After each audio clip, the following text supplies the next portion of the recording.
Okay, everything is live now. We're good to go. Hi, Ken, how you doing? Are you okay with starting off since we're kind of goofed up here right now? Yeah, I'm good with starting off. Okay, I have him up first under ops and policy anyway with his report. Ken is our intern. Some of you may have met him, some of you didn't.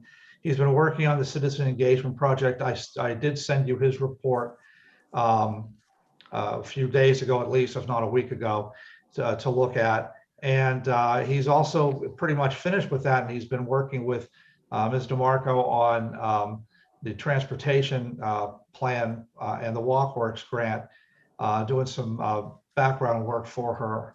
So, but he's going to report on the citizen engagement aspect. And then if you have any questions for him, you're welcome to do that. He's going to be still with us for a little bit longer. Um, but uh, this was probably the best time for him to give his report. So Ken, go ahead. Hi, everyone. Thank you for having me. Steve, that was a great introduction. So I'm going to assume you read a little bit of the report, but I'm going to go over the main aspects of it.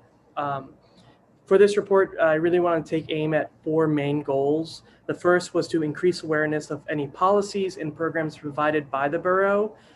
Two, enhance engagement among residents in the governing process.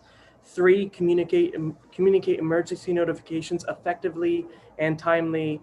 And four, streamline external and internal communications throughout the borough.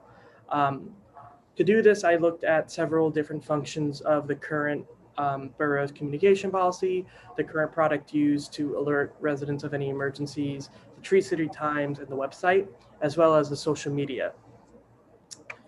So I want to start off first with the community engagement application, which I think makes the bulk of this proposal.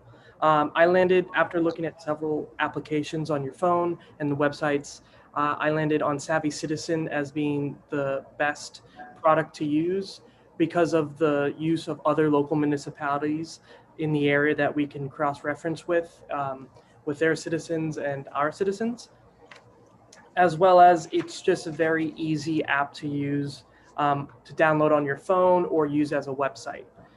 It can also integrate with our website calendar and send out notifications that way. The price of Savvy Citizen, a month it's $289 or $3,239 a year, with an additional one-time setup fee of $500. And this setup fee will include helping us market to the residents, so we actually get people to sign up. And so that's Savvy Citizen. If you have any questions about it, you can ask them after I talk about social media and the Tree City Times. And there's much more detail in their proposal I wrote. For social media, it's simple. The borough has been doing pretty much exactly what they should be doing on social media. I think it's just a question of being present on those sites, just so it doesn't create a vacuum for residents to make a borough page that's not official and can cause misinformation.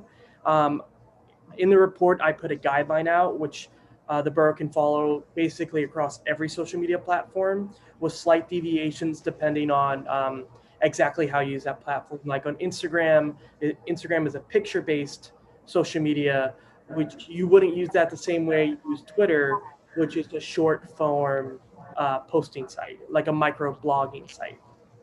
So quickly going over the guidelines, the bullet points of it is the borough should not engage with posts back just because it can create misinformation and tangle into some legal issues. Be concise with the post. You don't want to. No one's on social media going to read paragraph upon paragraph. We are a government, not a brand. So brands on social media can be very funny, whereas governments should be more serious. Um, be kind. If some like, just be kind. It's always better to be that way than any other way. Don't use social media and any personal devices. This is to avoid any mix-up with any personal matter or government matter. Keep it simple. Post in like normal operating hours of like 7 a.m. to 6 p.m. unless it's a late night event where you can post a little bit later. Be smart, think before you post anything, and just keep up monitoring the social media accounts, preferably daily, either at the start of the day or at the end of the day, just in case something's going wrong. And I go into more detail specific about each social media, like Nextdoor, Facebook, Twitter, Instagram, and YouTube. YouTube is one I want to touch on really quick. YouTube is a really great place to communicate with residents of all ages. It's a good way to get news out to residents, and it's a good place to hold any media for future use. So YouTube's a good place to hold videos that you then want to share on Twitter or share to Facebook or to Instagram. So YouTube has a lot of possibilities, and partnering with local schools or universities to make content for the borough could be a very good potential path forward for that. In my proposal, I talk about the Tree City Times, the newsletter, and I end the recommendation essentially saying to position it more as an online newsletter platform, to focus more on the borough's goal of going green and being more environmentally friendly, and also help with getting links to a lot of the services provided and information provided to the Tree City Times can be simplified into links that are then included on an online newsletter. So instead of someone reading the Tree City Times on the paper and having to type the URL, they can simply click on the link and go straight to that part of our website, or the US federal website, or Pennsylvania's official website, to get any paperwork or information they need. And I go more into performance metrics and tracking engagement. That is mostly, we want to grow. Social media is the future of interacting with citizens. You want to make sure that the borough is ready for that, because that change is going to happen like overnight, seemingly. So the borough just wants to be prepared, as well as using an app on the phone, and as long as with it's on the website or online. People are going to be able to be really good on the internet and computers very soon. And I think the pandemic has made everyone a little more tech literate. So it's going to be really good for the borough to be on those platforms, on people's phones, to reach out to them. And that is basically the proposal. If anyone has any questions, I will love to answer them. And I have a question. It's Frank Porco here. One, can Savvy Citizen be, for lack of a better term, I'm going to use the word branded, meaning can our logo, etc., be enabled as part of our communications with our citizens? Yeah. So the app on the people's on the resident's phone will say Savvy Citizen, but when they open it, it will open up to our page, and when they get an alert, it won't say Savvy Citizen. It would say the Borough of Forest Hills has an alert. I have a text example in the proposal that you can look at that shows kind of what it would look like when it comes in. Some neighboring townships and boroughs that currently use it, that I signed up for Savvy Citizen just to get an idea of what comes in, and Swissvale has it. And once I get messages from Swissvale or Turtle Creek, it says Turtle Creek message, there's an accident on the road, please avoid, or please pass with caution. Got it. So it should, when you get a message, it should say Forest Hills. And when they're looking at the calendar on the app, it will say Forest Hill calendar. Okay. I believe, so to be honest with you, I did not read your report thoroughly, but I did skim it. And I believe that there is a way to integrate Savvy Citizen with our website so that information can pass. Is it a bi-directional integration? Is it a one-way integration? Can you just talk to that? Yeah. So when with the website, it's like a widget on our website. So they just put it on, and it shows the same calendar that would be on Savvy Citizen. to what would be on the app, the Website. calendar that would be on our website, as well as you can sign up for Savvy Citizen on the website. So that way, if someone doesn't have a smartphone, but they have a regular phone that they get the current messages on, they can sign up on the website just using their phone number and sign up that way. And then, I'm sorry, I needed just a bit of clarification with regards to our social media, I guess, strategy, right? Our communication strategy of social media. Would Savvy Citizen be the platform by which we manage that, or is that a separate entity altogether? They can cross over. I think it would be important to keep some separation from Savvy Citizen to social media. Just clarify, like if they're getting a message off of Savvy Citizen, it's going to be an important message. It's like, okay, a tree fell down on this road. I can't get out. I can't get access to this road. Where social media can be, we have a fun day at the picnic. We have a fun picnic coming up. Come by and support. While that message can still be put on the Savvy Citizen's calendar, I don't think it would be appropriate to also send that out as an alert that there's a picnic coming, just to keep, because people don't want to receive a message for everything. And the good thing about Savvy Citizen is they can pick and choose what they receive messages about. Right. So the good thing about Savvy Citizen, if you do want to share a Savvy Citizen alert, you can still share it to Twitter or Facebook. And then my last question, sorry, I keep, last one.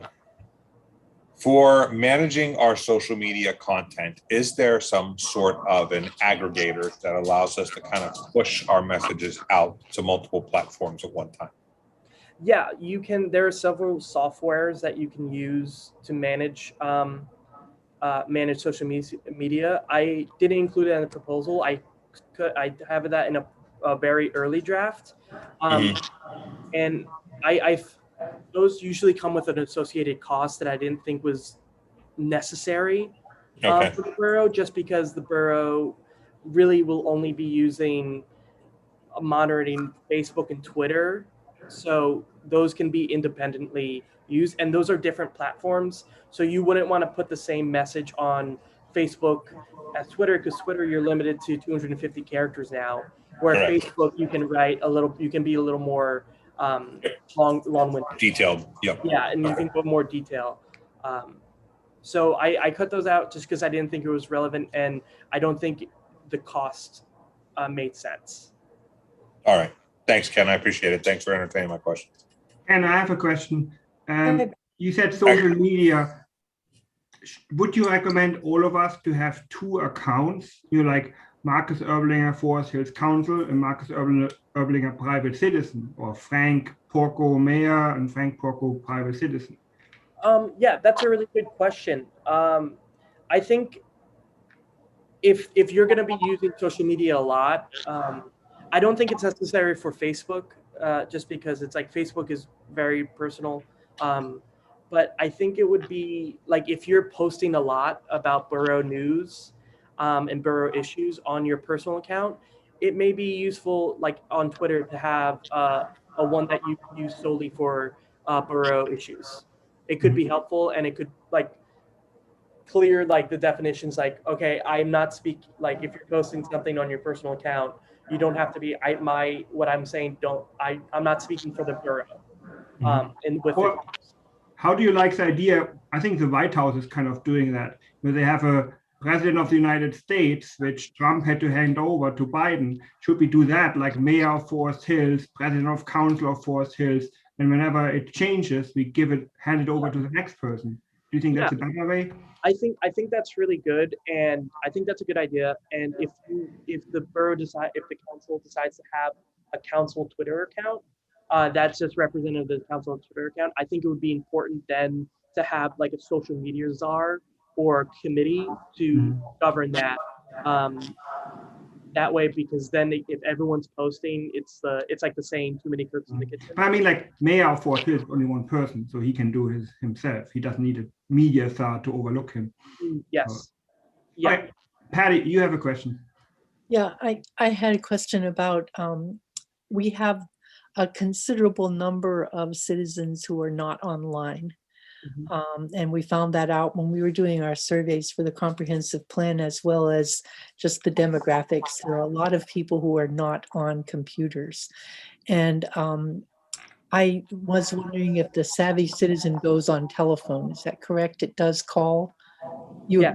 It calls people out, right? Savvy Citizen can send text messages. It doesn't send calls out because it doesn't have the automated voice service. So we would still have to use Swift Reach for phone call out. Like, for example, a notice of a public hearing. I'm planning to do a Swift Reach call out for the notice of public hearing for August 18th for the transportation plan. That isn't something that we could do on Savvy Citizen. Is that correct? You wouldn't be able to do it as a voice message or voicemail. You would have to do it as a text or a phone notification. Okay. With most of the services I looked at, they are all kind of getting away from actual automated calls. Yeah. And moving more into text.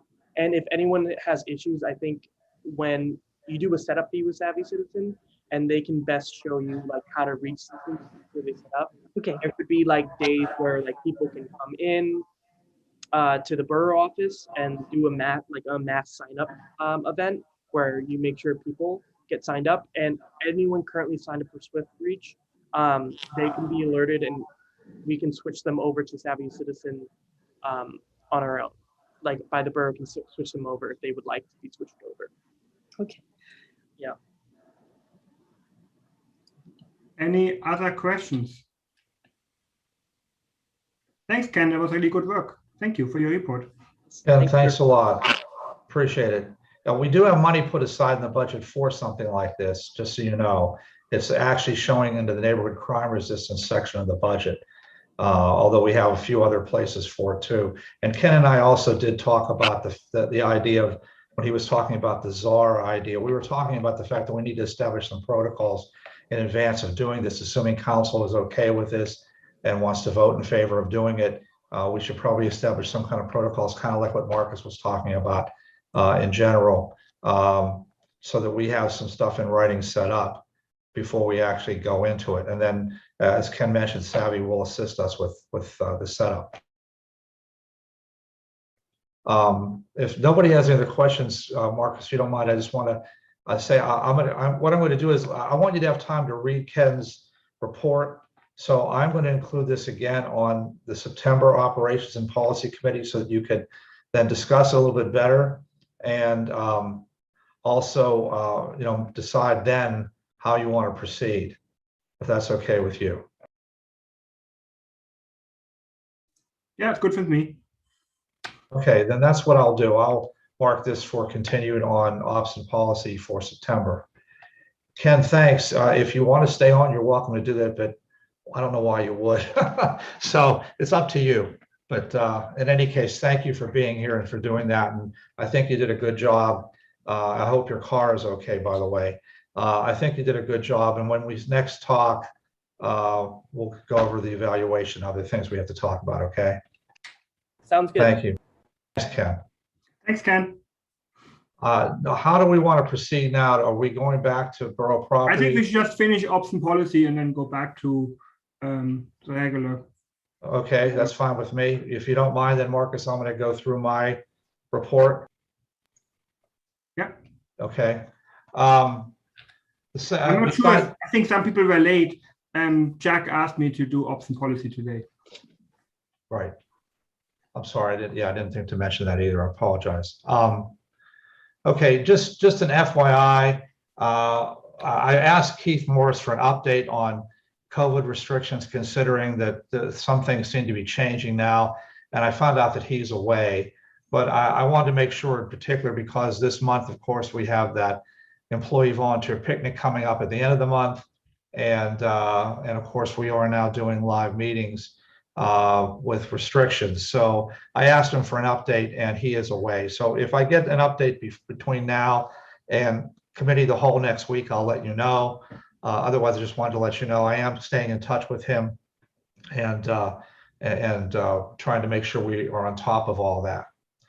Would we be able with a picnic just to do everything? Like normally you have the food inside and then everyone is sitting outside, or some tables are inside. Could we just move everything to the outside, food, everything? Yeah, I asked him. Nice move.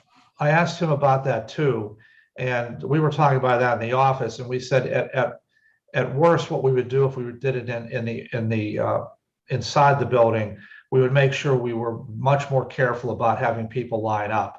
In the past, we've just let a couple of tables go, but this time we would do it differently. And just to make it easier, I'm going to have Jim set up the portable speaker system so everybody can hear what we're talking about. Usually we end up yelling things out, and this way people can hear a little bit better, and that way we can direct people better to go. But yeah, if that doesn't work, that's a good idea, Marcus. However it works, I'll let the catering company make that decision too after they've. Pretty much only people would use a bathroom inside, and that's it. Right, exactly. My third item, I sent you this in an email, and I reprinted it here today. You may have noticed Campbell Durant sent us an update on some new rules that the Sunshine Act has, and mainly it involves things we're already doing, like posting our agenda in advance on the website. There's a few other things that are related to this. This is a little bit tighter restriction than it was prior, where they and I'll let you read Campbell Durant's information. I'm not going to go through it all, but I just want to make sure you note, especially the fact that the agenda we put on the website has to be fairly complete. In the past, I put tentative motions on there. I think we can probably still do that, but it's one of those things where if you come up with something at the last minute that needs added, that's going to be an issue. Now, there are ways of getting around that. If you read Campbell Durant's publication attached to the agenda here, you'll see what those ways are to get around that. But it still requires all of council to approve something else going on the agenda. We already do things like now, we started a few months back requiring old and new business stuff published in advance. Well, that's definitely something that will affect every item on the agenda now. You'll need to publish everything in advance on there. So please take a look at those restrictions that are on there. I also bring that up. I was going to wait until September to remind you, but don't forget that I'm going to probably be away in November, depending on the pandemic. And I'm going to miss the second committee meeting night, and I'm going to get back a day and a half or maybe 2 days before the regular meeting. I'm the one who usually does the agenda and posts it. So it's going to be kind of a scramble to be able to get that. I'm going to see if I can get the people in the office here to help me with that while I'm away. But I just wanted to call that to your attention early, that will be another limitation in November that will kind of be involved with this as well. Did anybody have any questions about that information? No, I think it makes sense. Okay. The item D, the safety manual. Allison sent you an email, and I repeated it a few days ago with a copy of the safety manual there. The safety committee, and more importantly, insurance company, is recommending that it be adopted by council. So that's why I gave it to you to read. And if you're okay with that, I would put it on for a vote on the 18th. Yeah. Sounds good. Okay. It was quite comprehensive, I think. Okay, great. Item E, you may have seen my email earlier today, which I guess I jumped the gun on because I wasn't getting a hold of Mike Colombo, and I wanted to make sure I wasn't doing anything wrong. They are preparing some old files that they have of ours that are for items that are already settled for shredding. And you saw a copy of that in the email, that letter and the items. And what they do is they shred those for us, or they deliver them to us, and we would decide how to dispose of them. They also keep electronic copies of everything. So if we needed it again, we would get it. So it's not as big a deal as I thought it was. When I talked to Mike, he said, this is very minor. You don't even need to vote on it. He said, unless you for some reason want us to ship you the documents, then you're responsible for storing them and eventually shredding them. I don't see any sense in doing that, but I didn't want to just do it without you seeing it. And so, especially since they have electronic copies, I think it makes sense to just shred them. We don't want those. Okay. So that's all I really have. Just the reminder I have on there is nothing important, so you can move on from me to the next item. I'm done. Thank you. Bill Tomasic requested policy procedure. I have no idea what he was talking, what it is. So Bill, you're mute. I'll mute you. Bill, you're mute.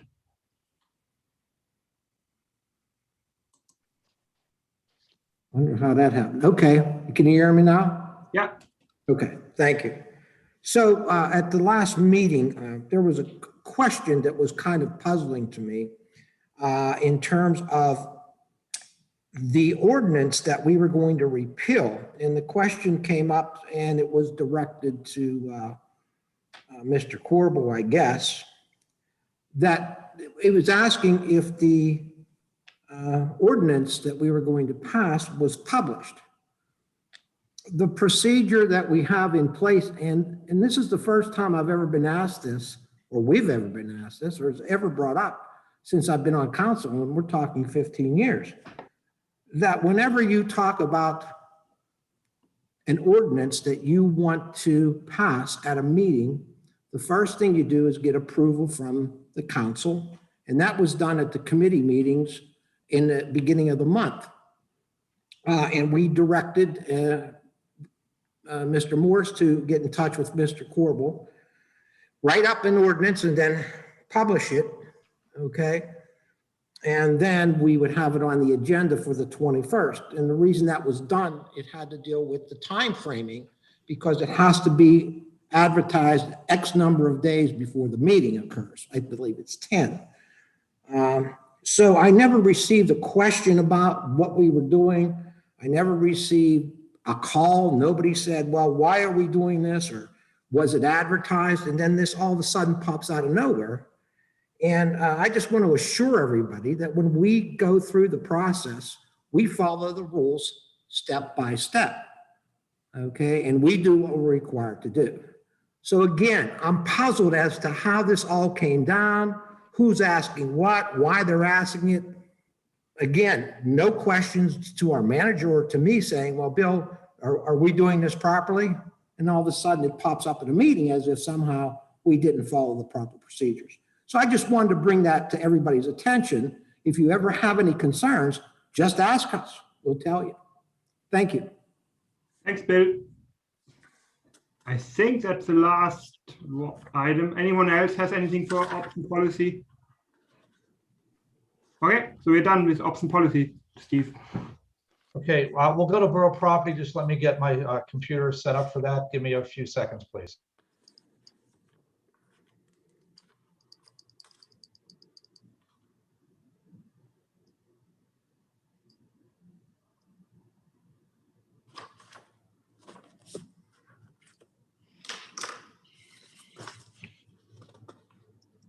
Okay, I'm good to go with borough property, Mr. Thielacker, and I really don't have anything. I just have some reminders on there, which will be addressed at other times. So I don't really have any update. Did that come through? Maybe it didn't. I just talked and maybe I was muted. I'm sorry. No, it did. It did come through. Oh, did it? Okay. Sorry. No, I was just getting ready to say thanks. I have a number of things real quick then. In that case, for rec board items between Cindy and the recreation board meeting on Monday night. I don't think anything needs a determination made tonight. If you just want to give an opinion, give it real quick and just think on it till next month. A few things that they talked about and Cindy suggested. Increase the number of pool sponsorships. We're currently at 30. We sold out all those 30 this year. I guess there's a lot more interest in those sponsorships occurring still. So she thinks we can handle going up to 50, bringing a little more revenue as well. In regards to that as well, I think Glenn and Cindy both agreed they'd like to be able to allow these sponsorship kids to also work at the pool. While these sponsorship kids, they're on the swim team as well, whatever it might be. Now they also, all their friends work at the pool. They're already involved in the pool community, if you want to call it that. They can also work at the pool. So that's another item. Another thing that we brought up as well is maybe creating some kind of non-lifeguard positions. For maybe some kids don't be lifeguards, want to help around the pool. So that's kind of something else Lynn and Cindy are gonna work on. We mentioned before about getting the Brendan Foley plaque at the pool entrance. There's an old tree there that had to be cut down. We're going to plant a new tree, and actually, as the Boy Scouts now want to plant that tree as one of their service projects. The issue is we need to get that stump ground out. I think I mentioned it before. I'll send an email to Dawn or get him next meeting to remind him, get that stump on the list. We can get that taken care of and get that tree planted. Patty, I'm sorry. I would just note that it would be important that they arrange to water it well, because that site has had a couple of trees attempting to be replacing that old tree that was there. We had a talk about putting a centennial tree there during 2019. And I talked to your dad about it at some length, and he said anything they planted there died, because it's really hard to get water to that location to keep it alive. So you might want to advise them that they'd make some arrangements for deliberately watering it until it's established enough.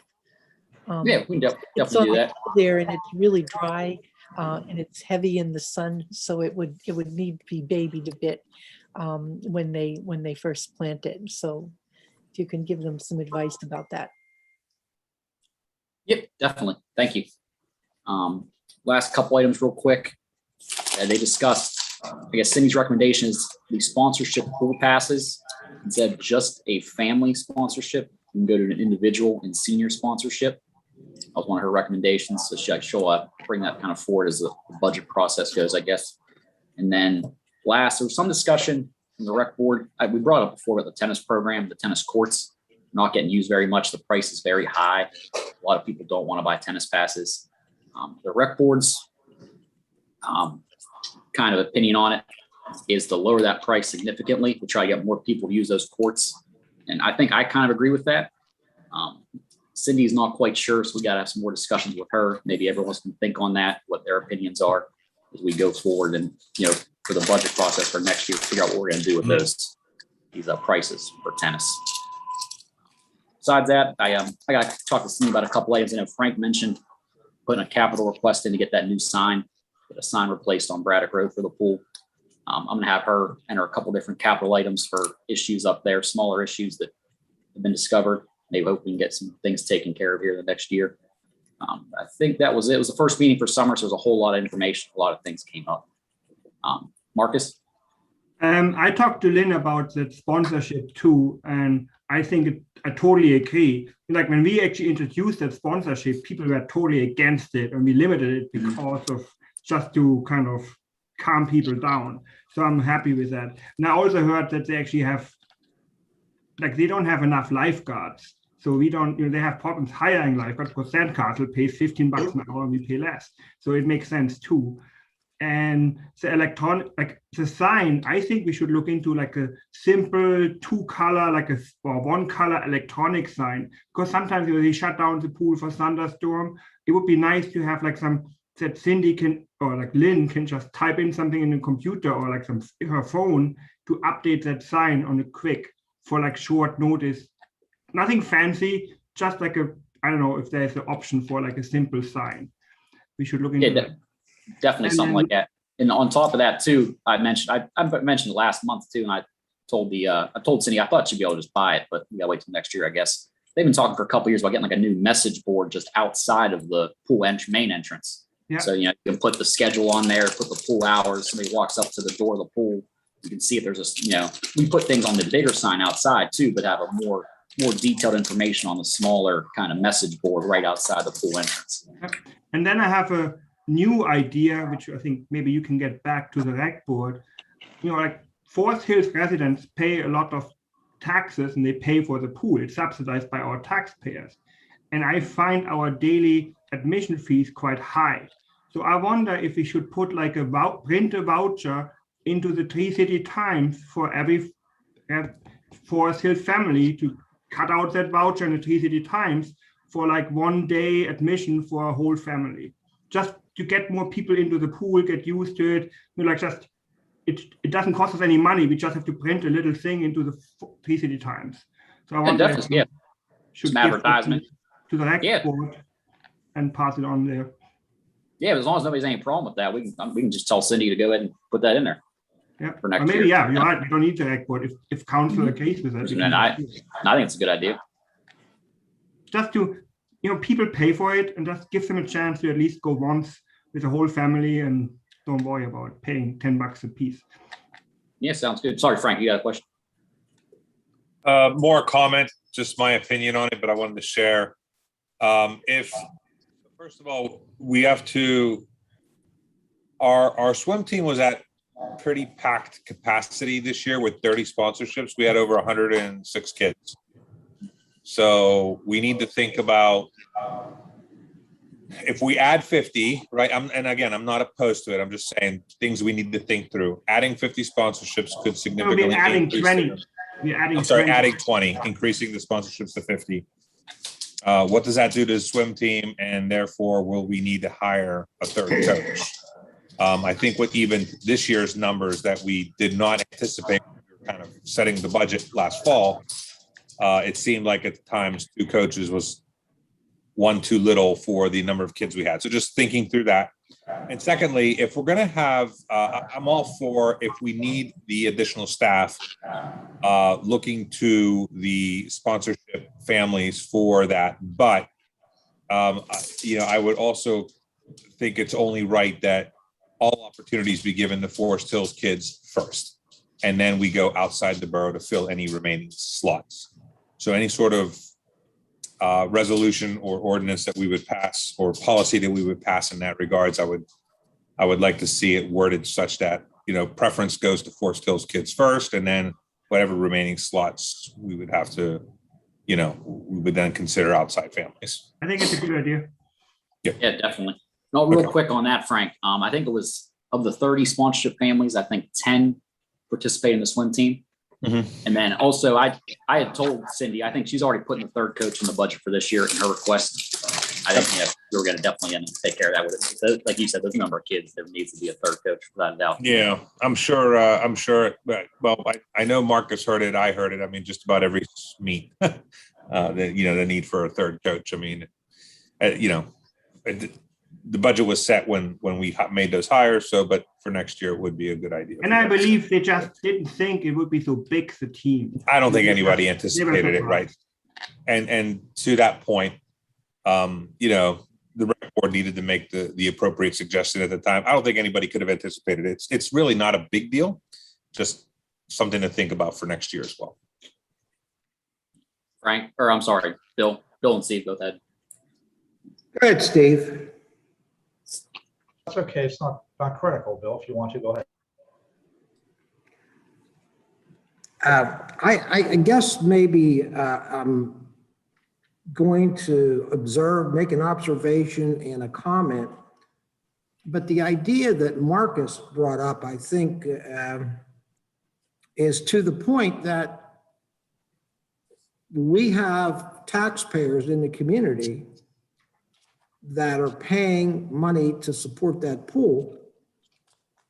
Yet it seems like we're going out of town to bring people into the pool.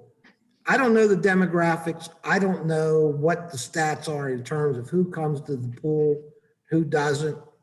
I've never tried to get involved with that kind of stuff because it always gets, for me, a bit sticky. But I think that the fact that we're not getting our own residents to come when they're the funding source of the pool is a little bit backwards when we're going out of town and bringing people in to meet some financial goal. We know that the pool's a loser to start with. It always has been. So, I would just ask everybody here to take a look at this and see if what we're doing with the pool is going down the right path.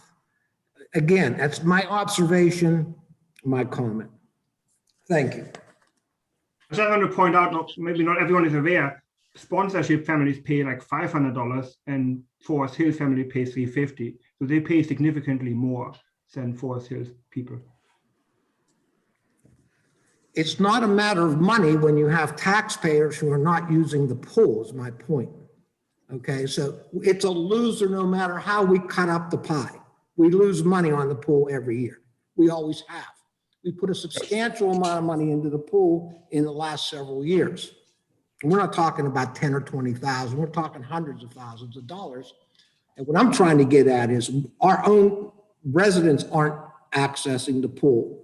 And I'd like to have some kind of answer as to why. Is it too high? Is it too costly?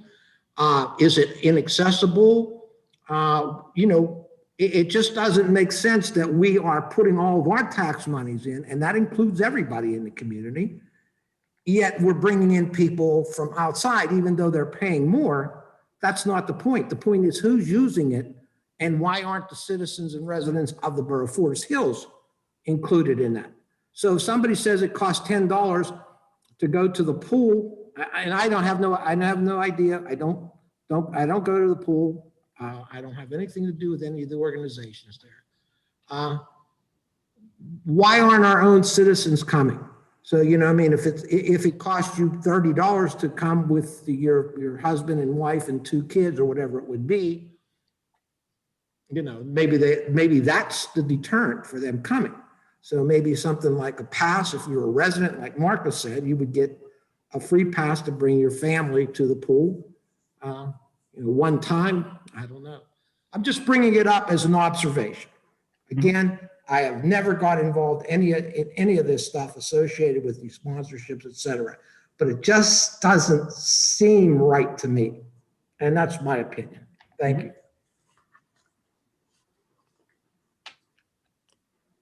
Okay, I just like, going back to the budget thing, I just want to mention, I emphasized with Cindy a few weeks back that the rec board needs to be more involved than they are. Every year when we do the budget, I give them a set of budget forms.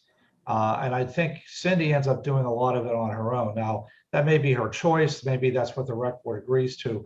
But I think that's part of the problem in that they're there to plan and recommend. So it'd be great if they would do that ahead of time so that, like happened this year when it was already, I think, June, and people were asking me to find money to get a 3rd swim coach. Well, I understand there was no way of predicting the numbers. I'm not trying to say that they should have been able to do that, but they are there to study those kind of things. I'd like to see them. They're more of our citizen experts on recreation in particular. And I would like to see them a little bit more involved. So I asked Cindy to make sure she did that, got them more involved in the budget, and try to do a little bit more predicting of what our needs will be and what they'd like to see. You guys always make the final decision, of course, but it would still be good to have that recommendation for times like this when Tom is reporting on what happened at the rec board meeting. That would be a perfect time, especially if we start the budget in August. That's all. Sounds good, Steve. Thanks. That's all I have for that. Appreciate it. Dave, the engineer's report. Thank you. I only have one item tonight, and that is just to report as last month that the pickleball court will be resurfaced when the paving crew is back in town, which will be the week of August 16th. That's all I have. Good. Thanks, Dave. And the forms report, sent over to him. I only have one thing. I talked a little bit last month about the electrical problems with 2 of the lights up at Cook Park. 2 of them are working down on the end near Atlantic Avenue. The other 2 that are up right by the pickleball court, actually down at the bottom of that walkway where one end comes from Fillmore and one comes from Sharon. We have to get a new service put in up on the service box is up on Fillmore Road. It's something that we can't handle. I just wanted to know from you folks, if you wanted me to get some prices and figure out what it's going to cost pretty close, I will do that. Or if you don't want to fix anything, we have 2 new light heads for the lights down at Cook Park at the bottom of the walkway, but we have not put them up yet because we're not able to get power to them. The other thing about the lights is that we had one lady up on Sharon Drive, and this was earlier in the year when there wasn't any leaves on the trees yet. She was complaining because we had the lights on, I think, till about 2 o'clock in the morning. She was complaining it was shining into her house. So we turned them back to 11 o'clock at night. We had a complaint just this week from the last house on the left, right by Cook Park property. And I forget the folks' name, but they were asking how come the lights are going out at 11 o'clock. But they've been going out at 11 o'clock for a couple months now. So anyway, I just wanted your opinion on those two things.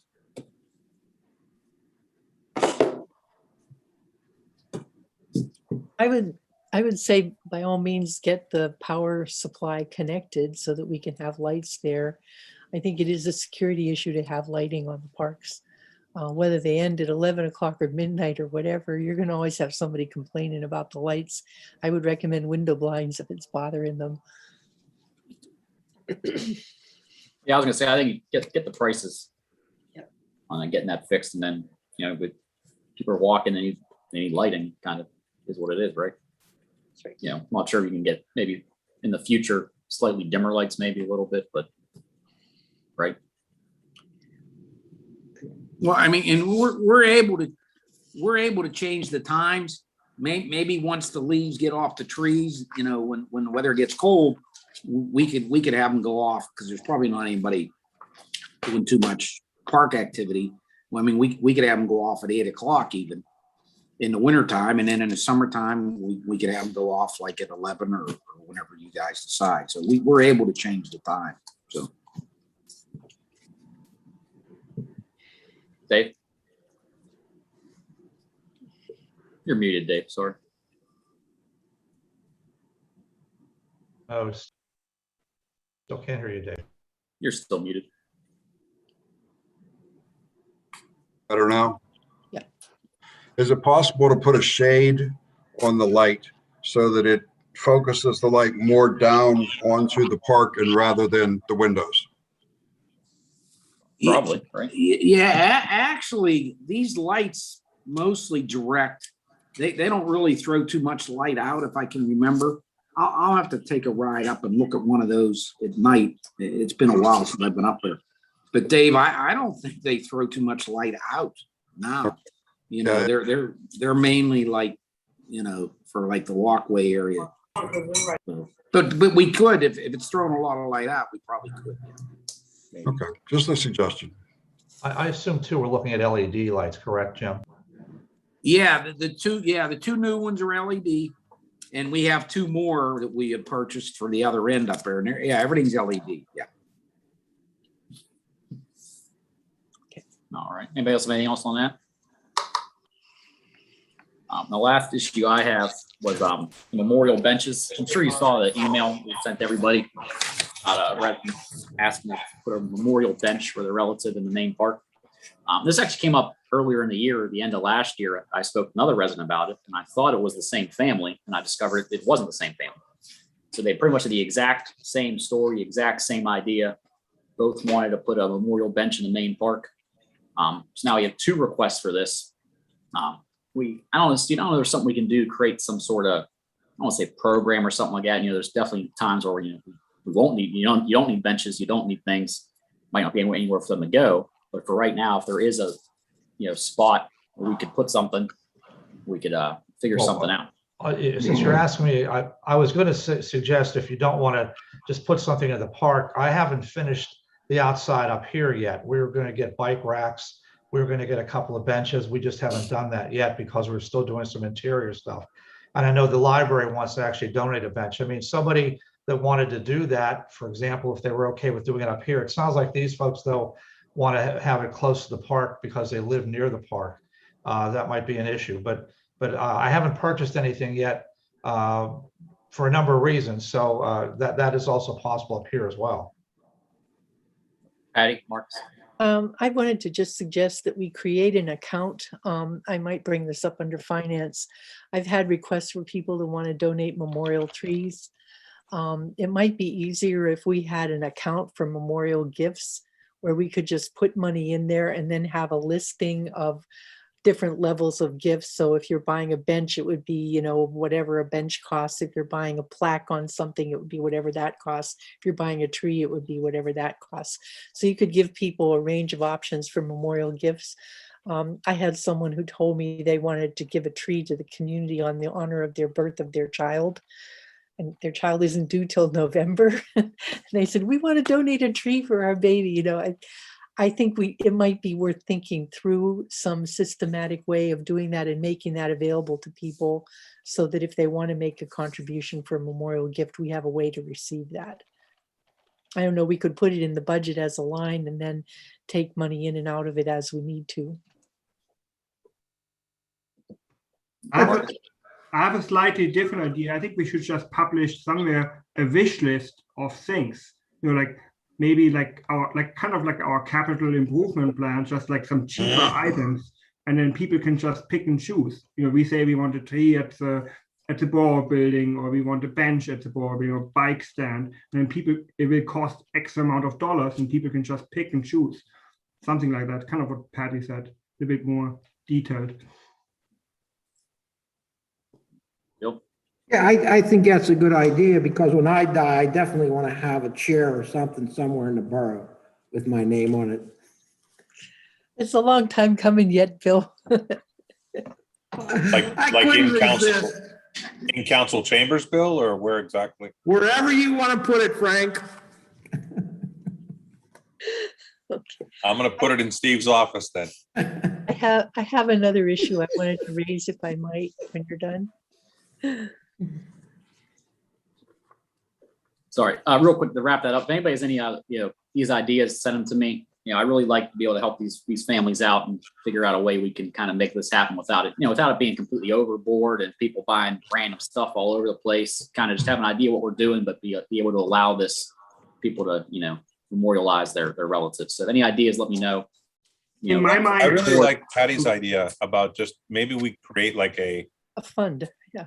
Well, a fund, but also just a listing, and therefore there's no question. Like if we want to do a tree, a memorial bench, it's why, blah, blah, blah, right? Maybe come up with like 5 different items. Yeah. Or something like that. Perfect.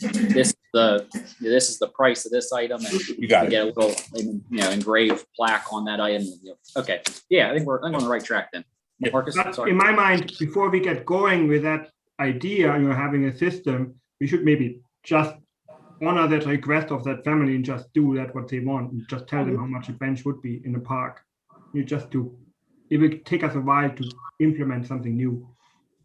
Okay, yeah, if nobody's any problems with that, Steve, maybe we can kind of work with them. The first family sent me a picture of the bench they wanted, actually. This was a very, very nice, probably wasn't cheap, very nice looking bench. I'm sure we could put anywhere, you know what I mean? And I'm not, the second family didn't send anything like that, but I'm sure if we can kind of go along those lines. If you're okay for it for next month, and I'll continue this idea, not that specific memorial, but the specific idea of having a memorial fund and getting a list of items on the agenda for September, if that's okay with you. And so that way, if anybody gives you information, we can post it here for us to start looking at, or for council to start looking at. And I'll put on a few other things that we're going to be doing up here yet, and a few other places too myself. If that's okay. Yeah, that sounds good, Steve. Appreciate it. Thank you. Okay. Patty, one last item. An informational item. I am having our intern compile the information from all of the borough buildings on electricity, water, gas, and waste for our borough buildings, the way we did for the climate action plan at large.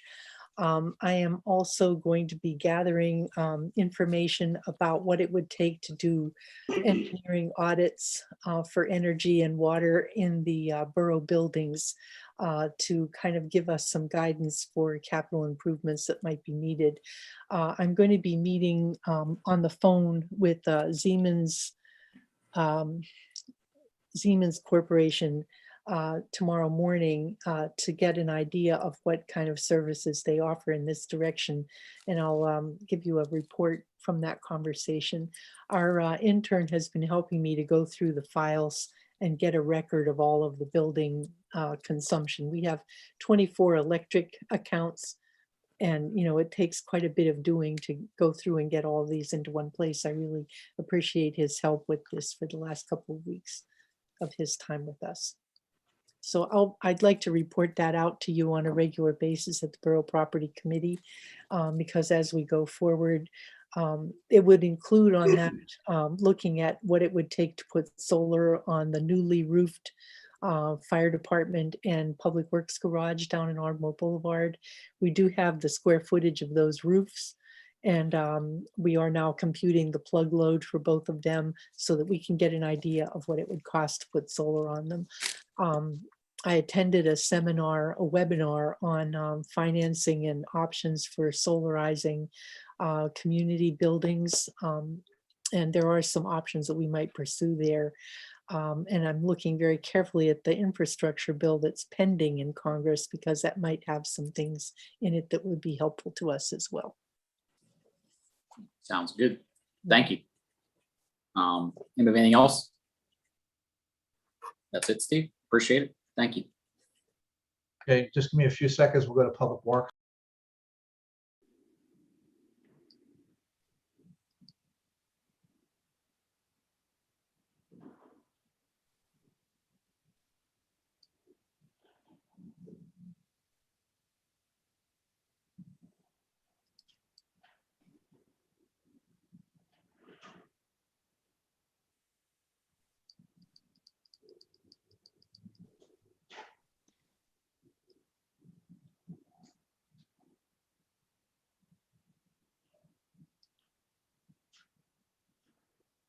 Okay, I'm sorry. I'm ready for Public Works.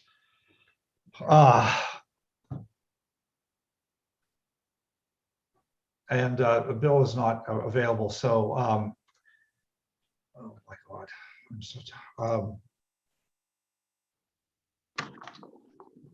I'm sorry. Public Works, Bill Burley is the only one here. So Bill, I'm going to get started if you're okay with that.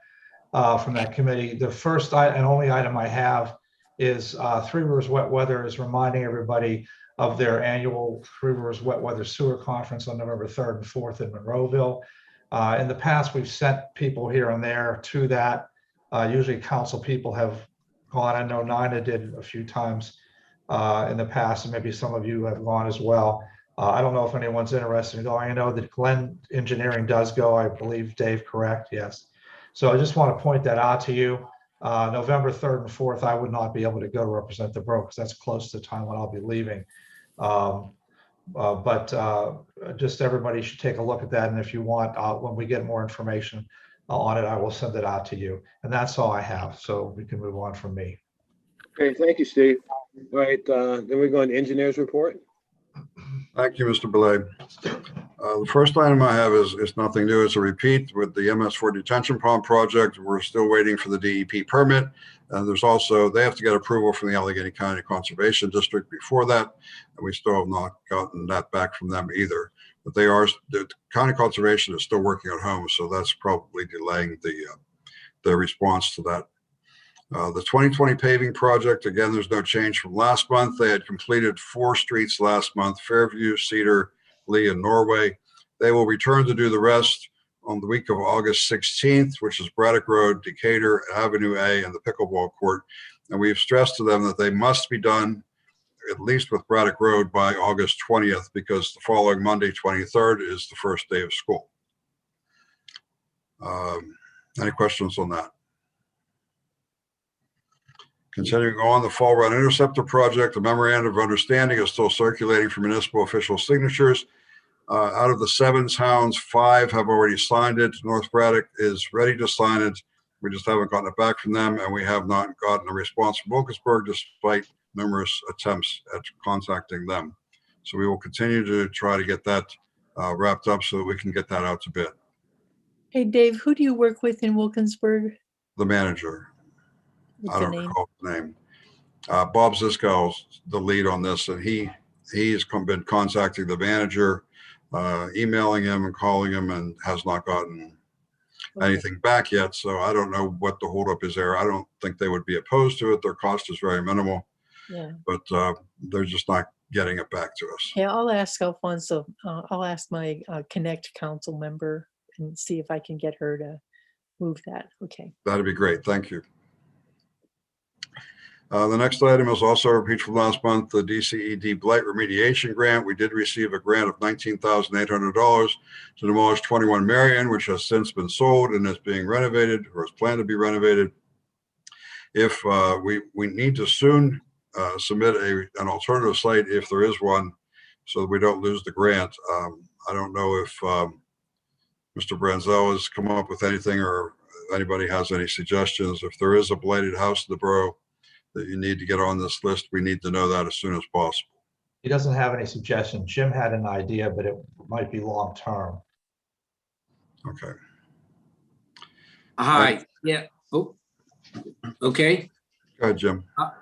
Okay, yeah, just one thing. There's a house on Sherwood Road right on the bend. I don't have an address. It's under a realty contract to be sold, but some of you folks may be familiar with it. Where it's at right on the bend. It's on the end of Sherwood. I don't know whether I'm allowed to mention the name. I know who owns it, but I won't mention the name. But he's in a home right now. But they're asking a certain price. But I, this could be one later on, but it's not right now ready to be torn down. But this could end up being abandoned eventually here. I don't know that. But you said we got to use the money pretty quick, Dave, huh? Well, I don't know that there's a deadline, but I mean, the grant, I believe, has to be used up within a year, but it was just awarded in May. So we have some time on that. But if we're going to make a change, I know the change takes about a month to get through the process in Harrisburg. And then there's a clearance proceeding that the solicitor has to go through, which would be at least a 2-month process, probably. So we don't want to wait around until next spring and then we're under the gun to get this thing done. So let's just keep it on for now and Right, I'll keep it on the report. Right. If I comment too, real quick, Dave, sorry not to interrupt. I mean, we don't need to tear a house down. No, we don't have to Yeah. use it. I mean, if we don't have anything, we don't have anything, we can Yeah, return the grant. Mhm. It's not usable for anything else. No, it is a blight remediation grant. Would that be usable for storefront painting and repair, window repair, No, business district refurbishment? no. Nothing useful. It'd be nice if it was, but no, it's strictly to remove blighted properties. Well, removing blighted signs. I don't think that's the way it's written. I'll check it, but I don't think it is. Okay. And finally, we have the Ashley Court storm sewer repair. We sent out requests for proposals to 7 firms asking for quotes on repairing the collapsed storm sewer pipe and also to get quotes for restoration of the concrete and asphalt after the pipe repair was done. Out of the 7 firms, we did not get any prices back. I don't know whether everybody's just busy this time of year or what, but they were due yesterday. We got 0. So we will put them out again, try some different firms and see if we can get some bites on that. Like I said, it is a busy time of year and contractors are backed up, but we'll see if we can try to get some prices for you for next month. That concludes my report. Thanks, Dave. Jimmy, next report. Yeah, I got my list of projects for August. If anybody has any questions, they can ask me. Item number 2 is truck purchases via bond issue, and I'm going to turn that over to Steve. So yeah, I don't really want anybody talking about this right now. I'm going to put it to Finance Committee because it came up originally. If you recall, this was Marcus's idea of spending bond issue money.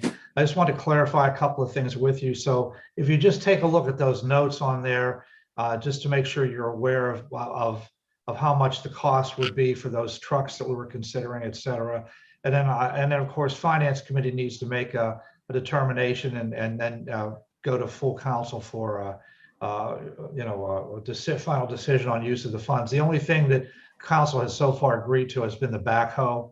So I'm just going to cut and paste this and put it on finance because it involves public works equipment. I wanted to make sure I also showed it to you here. That's why I put it on there. That's all we really need to talk about with it. Go ahead, Jim. yeah, just one thing. The reason why, and Steve and I were talking, I've talked to some truck dealers, And because of what's going on with COVID, you see what's going on with the dealerships for regular cars. Any truck chassis that we're going to order, it's going to be over a year before we get the chassis in alone. So that's why we're bringing this up. So. Yeah, that's right. I'm sorry. That was another reason too. Yeah, that's okay. Item number 3 is a street opening permit change, and Dave's going to talk about this too. But we've had some contractors in springtime here, and right now our bond requirement is 5 years. And we'd like to change it down to 2 years because it's hard for some of these contractors, especially the plumbing contractors that have to open up the street to repair a sanitary sewer backup for the resident to get a 5-year bond. Dave, you want to talk about that a little bit? Yeah, Jim talked to me about this, and it was my opinion that when a contractor opens up a street and then repairs something and puts back the material and repaves the street, if there is anything defective or wrong about the way they do that, it usually would show up within the first 6 months or the first freeze-thaw cycle. 1 year at the most, probably you would see some kind of indication that there was something done that wasn't in compliance with our specifications. 2 years is a pretty good guarantee, and that's what most towns have. I mean, of all the towns I work for, it's either 1 or 2 years that they require a bond for any road opening. 5 is a bit excessive, and as Jim said, contractors are having a hard time getting bonds for that time period. They just don't normally write them. And that requirement is in an ordinance, correct? Yes, that's Yeah, in the ordinance. so the council would need to consider whether you want to proceed with making a change there. Well, Yeah, Bill? we were the ones that pushed that, weren't we? Our council, didn't we pursue that 5-year thing? Wasn't that coming out of council to do that? If I remember correctly, the 5-year bond thing. I don't remember. Well, it's not a big deal to change it to 2, right? Right. I agree. Keeping up with the Joneses, we should go down to 2. Well, if you're having trouble getting contractors to bid on things because they can't get a 5-year bond, that's, the standard of practice is 2 years. We should go with 2 years. And if that's the standard time frame, as Dave explained, then I think we should just do that, right? I agree. So- Yeah. So what I will do is refer to Mr. Corbel, and I will put a motion on to authorize to prepare and advertise an ordinance to that effect, if that's what council's wish is. No, I think that's what we should do. Okay. Okay, the last thing, item number 4 I have is I'd like to get permission to advertise our used 2004 four-wheel drive pickup truck on Municipal. We finally received our new truck. And so that's all. You guys will have to vote on that at the regular meeting. So that's all I have. That's what you're required to do. Yes. Okay, Jimmy, that it? That's it. Thanks. Okay. Steve, we're done. Okay, I just need a couple of seconds. Hey, Steve, just so you know, I gotta hop off and hop back on. I gotta head to work. So I'm gonna get back on my phone. Ask him if they want me to come up with that report. Night, everyone. Good night. Right.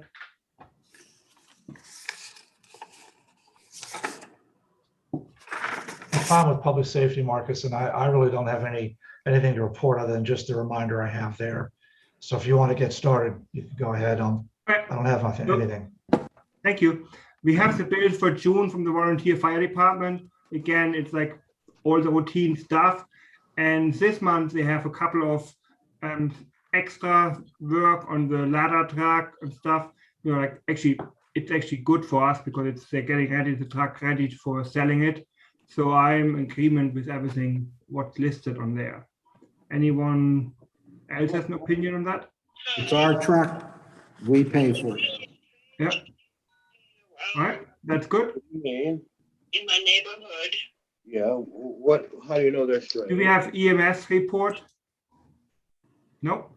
Vine Alley, there I think what we should do is we should pretty much enforce our existing ordinance, put the signs up, like no throughway, and then as soon as the chief is able to do, put one of those tracking devices, like, like in the stealth mode, and just see how much traffic we have.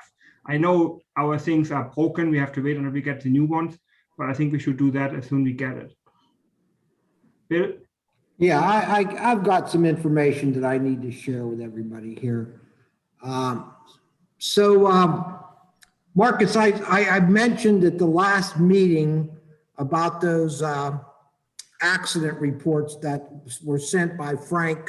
Oh, can I interrupt you? Is that showing on your screen, that map? I'm not sure. No. It's kind of showing funny. All right, let me try. I'll try to do that again while Bill's talking. Okay, so it's funny how some of this stuff comes back to you when you do some research.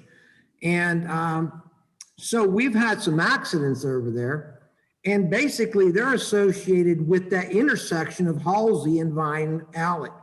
So what we have in place right now for the lower section of Vine Alley is perfect. That keeps people from coming up or down in either direction. Okay, so that when you're talking about the accidents, 2 of 3 of them were reported were people coming up the alley, not down. And they ran into the EMS vehicles at that intersection of Halsey and Vine Alley. Steve, don't worry about it, Steve. So what I'm talking about is the section that is parallels the Public Works garage. Does everybody understand where I'm referring to? Okay, so we've already got that covered. There is no need to do anything in that area. We don't need to do any monitoring. There's no problem at all. All right, that present ordinance fits what we need. Now, Frank asked for some type of signage at that intersection. All right, and I think we should be looking into that and finding out what we can do. But a second part I just found out was that there was a person who came down from Atlantic coming down there you go. Now we can see it good. Right, so he was coming down Vine Alley, or she was coming down Vine Alley, whomever, I can't remember the actual report. So they were coming from Atlantic down to where that intersection is with Halsey, and they ran into the vehicle at that location, that intersection. So I think that we don't have to do a traffic study. We don't have to do anything. We can simply pass an ordinance which says in that upper section that there will be no through traffic from both directions. All right, now I asked Frank about this, and I said, well, what about Halsey? And he said, now that's not on there, but the buildings are. In order for people to get back in that area who drop off brush and bushes and so on, to, you know, when they cut them down at their houses, we have our different pieces back in there where they can drop them off, that you can't stop the traffic from going through there. So we need to leave that open, but we should still have some signs there. So and we should check with Dave, and we should check with Corbel and find out if we need to do anything in terms of any type of traffic study. I don't believe we need to. We can simply put up signs at where that arrow is with the Woodland Hills EMS there, and at the top to restrict traffic in that area as well. So consequently, we wouldn't have anybody coming up and down all the way from Atlantic down to past the Borough Building. Okay, I think we should do that and check in, find out what's legal, and just get it done. And in the same time, work with Frank to figure out where we should put some signage. We can work with Chuck on this too, where we should have some signage there about emergency vehicles, possibly anywhere along Halsey to Marion, because that's where the accidents basically have occurred. All right. I have a question. I'm not sure if anyone knows. What about Atlantic to Pacific?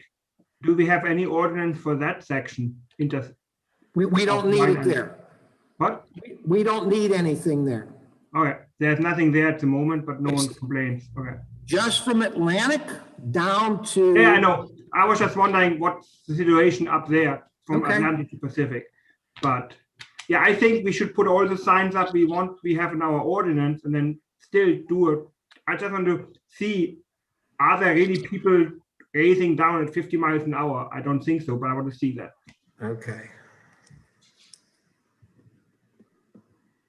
Chuck, did you take a look at, Chuck, did you go over there and take a look at that area at any time? I did. And did you find? I didn't anything- observe very much traffic, and that was early morning hours when you would expect it to be a little busy as they'd be maybe heading to work. And I really, there was no real traffic there at all. And Frank at the meeting also said that he sees the traffic coming up and down that area. So. Okay, so maybe we just put the signs up and then see what's happening. All right, sounds good. Then I have a speeding complaint, Bevington and Ardmore. I mean, we're getting lots of speeding complaint on Ardmore. I think we do everything what we can, but maybe Chuck, you can mention something when it's in your report, what you think about that. So that's it for me. So Hold Chuck, up. it's your turn. Oh, hang on, Bill. That thing, we've gotten complaints and we've looked at that thing multiple times, if I'm not mistaken. Is that correct, Chief? We have. We've looked at Ardmore, and again, you know, we've really been focusing pretty hard on Greensburg Pike in the last Right. months. So maybe it's time to redirect a little attention down there. Okay. We'll kind of do the same thing we did on Greensburg Pike. I know we've had some happy people up there. Maybe we can try to get everybody turned around on Ardmore in the same way with that Okay. aggressive. Ardmore is like a speedway. When the light changes, it's like people floor it, and it's really pretty scary. I like what Chuck just said. I think it makes sense. If people see actual cars getting pulled over, I think it will help probably everyone else to get the message. Hey, they're looking at it. All right. I think we also need to, I think it might be helpful for us to kind of be very sporadic. We've got to start running targeted campaigns at different times on both stretches of those roads. The Pike and the Boulevard. The Boulevard has gotten particularly bad this summertime. Really bad. Lots of accidents. We had one again on Tuesday night. It was pretty bad. We've had a couple of bad wrecks last week. I just think we need to be kind of sporadic and kind of run like targeted details on all three shifts until people kind of just get the idea that they have to slow down. Thanks, Frank. Bill. I would just like to say, I hope we can do something, because I can tell you this, I don't care where I go now. I don't care if it's out on 22, if it's out on 30, if it's on a parkway, if it's on 79. People are just out of their minds. They have no regard for speed limits anywhere anymore. And I'm not saying everybody's doing it, but there are a lot of people. And not only that, but they're tailgating like crazy. I mean, if you have to pass on 79, forget about it. Because there's going to be somebody behind you within 5 seconds that's going to force you to go to 80 mile an hour so that you can get back into the other lane. It's just crazy out there. And like I said, I hope we can target that and do something. I think we've done a good job on Greensburg Pike. I can see the officers in those locations when I'm coming up and down the pike. So I see the cars, and if people are going the speed limit. I can say that for sure. Sounds good. All right, so Chuck, your report. Thank you. I just wanted to report briefly on the National Night Out, and the mayor may want to chime in on this as well, as he was with me for the tour. We had a lot of interesting comments and a lot of conversations from the residents. There were 4 parties that we attended throughout the evening as we drove around the borough. And again, I think for the most part, most of the comments we got and most of the conversations we had were very positive. And that would not just be on the police end, it would be just for the borough in general. I'll let the mayor speak to that a little. But I was very happy with what the people had to say. And it's always an opportunity when I get to go out and talk to people in that kind of setting, instead of the usual setting where we show up at your house because there's a problem. So it is very beneficial to be able to go out and have a conversation with people, a little more lengthy conversation that, again, is more about just having a conversation rather than we're there for a problem. Mayor, did you want to chime in on that?